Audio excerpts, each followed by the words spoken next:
Hi guys, பன்னீர் gravy எப்படி செய்யுதுன்னு பார்க்கலாம். கடாய் பண்ணிவிட்டு தேவையான அளவு எண்ணெய் ஊற்றி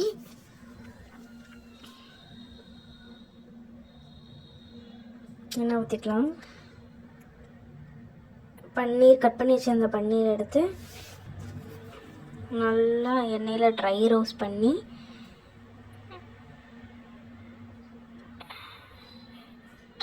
பண்ணி எடுத்து வச்சுக்கலாம். இந்த பக்கம் வந்து பார்த்திங்கன்னா தக்காளி வெங்காயம் வணங்கிட்டுருக்கு.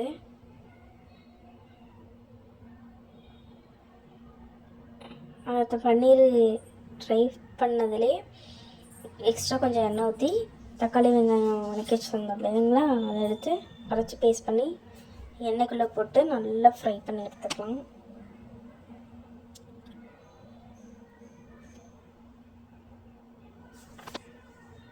மிளகாத்தூள் 2 ஸ்பூன் போட்டுக்கலாம்.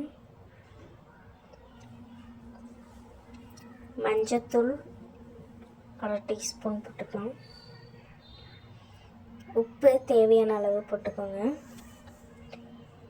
பன்னீர் ரோஸ்ட் பண்ணி வச்ச அந்த பன்னீர் எடுத்து அதில் ஆட் பண்ணிக்கலாம்.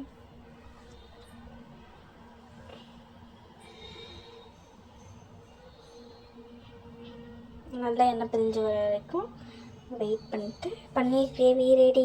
வாங்க.